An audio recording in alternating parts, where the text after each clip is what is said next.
dalam audiensi yang digelar di Kalimantan Tengah, Kepala Dinas Kehutanan Agustan Saining dan Koordinator Audiensi Cornelis menyoroti permasalahan plasma 20%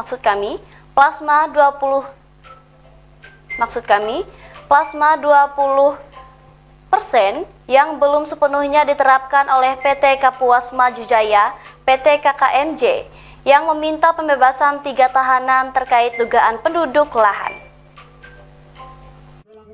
Kepala Dinas Kehutanan Provinsi Kalimantan Tengah Agustan Saining SHUT MSI dan Koordinator Audiensi Cornelis dalam pertemuan yang berlangsung di Palangkaraya menanggapi masalah seputar PT Kapuas Maju Jaya atau PT KKMJ yang tidak sepenuhnya menjalankan kewajiban plasma 20% dan juga terkait dengan penahanan 3 warga yang dituduh menduduki lahan perusahaan. Haji Agustan Saining menyatakan bahwa PT KKMJ meskipun sudah berusaha memenuhi aturan terkait plasma, masih menghadapi kendala dalam pelaksanaannya. PT KKMJ yang beroperasi di kawasan hutan sudah memulai proses perlepasan kawasan hutan di Kementerian Kehutanan. Namun masalah plasma tetap menjadi persoalan utama.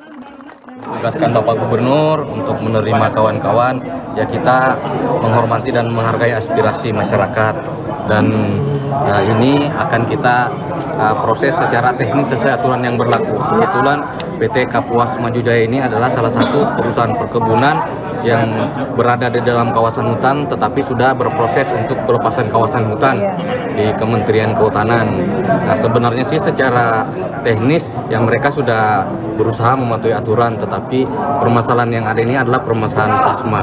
Dan plasma juga sudah diselesaikan, tetapi dengan masyarakat yang belum connect antara pengurus-pengurus. Seperti ini intern masyarakat semuanya di dalam koperasi, tetapi kita akan memfasilitasi permasalahan tersebut sesuai dengan arahan Pak Asisten tadi yang menerima. Nanti kita akan rapatkan secepatnya, besok menunggu surat mereka datang langsung kita proses. Kalau penahanan ini kita akan laporkan ke Pak Gubernur. Nah, kebijakan itu adalah kebijakan Pak Gubernur, Polda dan Polres.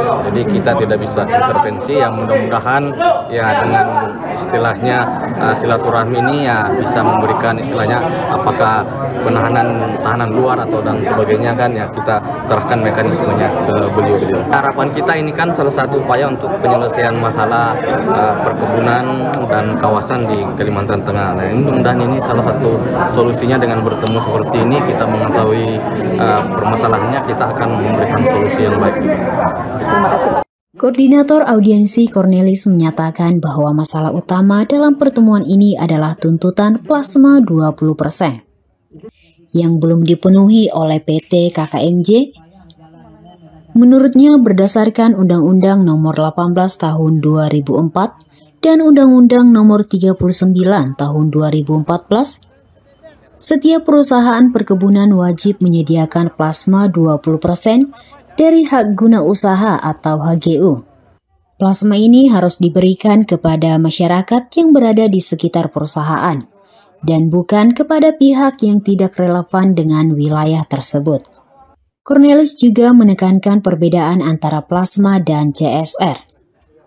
Plasma, kata dia, jelas ditujukan untuk masyarakat sekitar yang menjadi mitra perusahaan. Sementara CSR bisa digunakan untuk kegiatan lain, seperti pembangunan sekolah atau rumah ibadah. Cornelis juga menyampaikan bahwa pemerintah provinsi belum sepenuhnya menerapkan undang-undang tersebut dengan benar. Dan hal ini harus diselidiki lebih lanjut, terutama terkait dengan legalitas HGU PT KKMJ. Cornelis menyampaikan tuntutan agar 3 warga yang kini ditahan segera dibebaskan. Berdasarkan hukum yang ada, apabila tuntutannya di bawah 5 tahun, maka penahanan tidak perlu dilakukan. Cornelis menilai tuduhan pendudukan yang dikenakan terhadap mereka tidak sesuai dengan fakta di lapangan. Ya, terima kasih. Nah, persoalan yang terjadi di PT KMJ ini sama dengan persoalan-persoalan lain ya. Jadi intinya adalah tuntutan plasma 20%.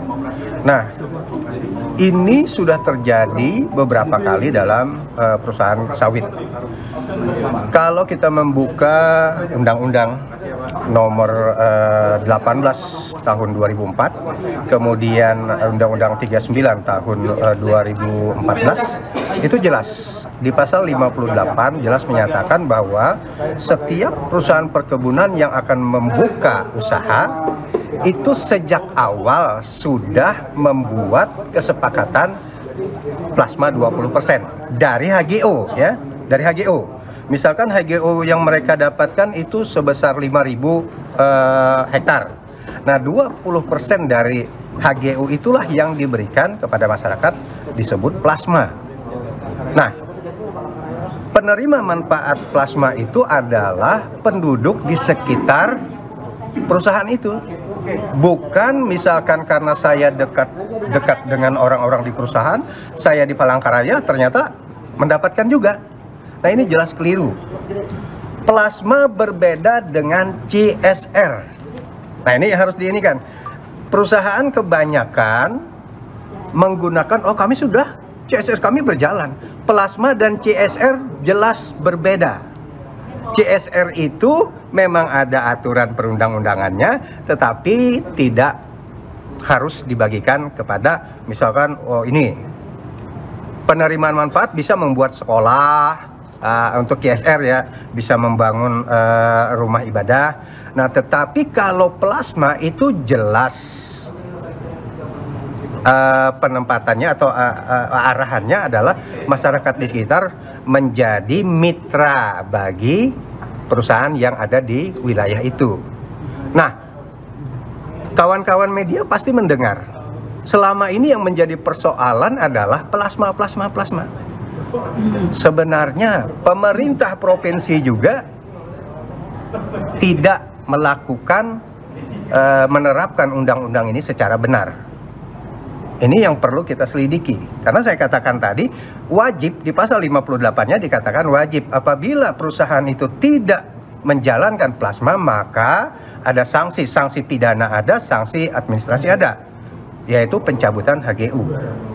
Termasuk di PT KMJ, kami sudah memiliki data bahwa perusahaan ini tidak memiliki HGU sebagai syarat utama. HGU itu bagaimana mungkin mereka bisa berusaha sementara lahannya tidak memiliki izin hak guna usaha. Berbeda dengan IUP. Ini yang harus kita pahami, kalau IUP itu izin usaha perkebunan, ya, izin usaha gitulah. Nah, kalau HGO adalah memiliki tanahnya. Kalau mereka cuma dapat IUP tetapi tidak punya hak guna usaha di tanah, apa yang bisa diinikan? Nah, ini yang harus kita selidiki. Ada apa? Apakah ada permainan juga dengan orang-orang di provinsi, pemerintahan provinsi? Kalau ini kita ingin memberantas, memperbaiki pemerintahan kita, ini harus dikupas tuntas. Ya. Jangan sampai bangkal-bangkal yang akan datang menjadi terulang lagi. Ini yang menjadi pernyataan kami sebagai orang Dayak, Bang Deden, Bu Mega. Kami tidak ingin kejadian-kejadian yang seperti ini. Dan satu yang ingin saya sampaikan nanti mungkin Bang Deden, saat ini orang-orang Dayak mulai ditekan, ya. Jadi kenapa orang Dayak harus muncul seperti yang Bang sampaikan tadi, harus bergeliat begini? Karena yang menuntut ini adalah orang-orang Dayak, orang-orang yang memang hidupnya arip dengan hutan.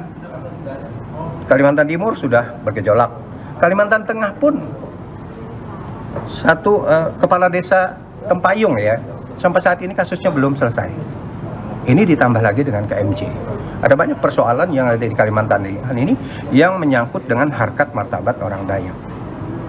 Jadi kalau memang ingin menegakkan hukum, jangan separuh-separuh. Kalau ingin bermain dengan hukum, silahkan. Kami rakyat Kalimantan Tengah, orang Dayak juga bisa mempermainkan hukum. Tadi disampaikan mungkin ada audiensi dengan gubernur. Nah, tapi tuntutan kami yang utama adalah bagaimana membebaskan saudara kami 3 tahanan ini. Karena memang dalam aturan hukumnya, tadi saya sudah sampaikan di dalam orasi saya, sebenarnya kalau di dalam KUHP, apabila tuntutan itu di bawah 5 tahun, itu tidak harus ditahan. Ini yang kami tuntut. Apalagi ini cuma tuduhan ada pendudukan. Nah, kalau menduduki itu jelas ada banyak orang, ada menguasai. Nah, kenyataan di lapangan itu tidak benar. Ini yang disampaikan. Nah, makanya tadi saya sudah katakan, kepolisian bertindak tidak adil terhadap masyarakat, terutama orang Dayak Kalimantan Tengah. Ini yang akan kami tuntut, perbaikan harkat martabat orang Dayak. Seperti yang sudah saya katakan lalu, 2026 adalah awal pergerakan pemberdayaan orang Dayak. Jadi kalau orang Dayak sudah mulai di ini kan 2026 kami akan bergerak lebih masif lagi. Gini tuh. Masalah plasma dan penahanan warga ini menjadi sorotan utama bagi masyarakat Dayak di Kalimantan Tengah, yang menuntut hak-haknya terkait dengan pengelolaan lahan dan keadilan sosial. Cornelis menegaskan bahwa 2026 akan menjadi titik awal pergerakan pemberdayaan masyarakat Dayak yang lebih masif jika masalah ini tidak segera diselesaikan. Dari Palangkaraya, Jurnal Televisi Dedi melaporkan.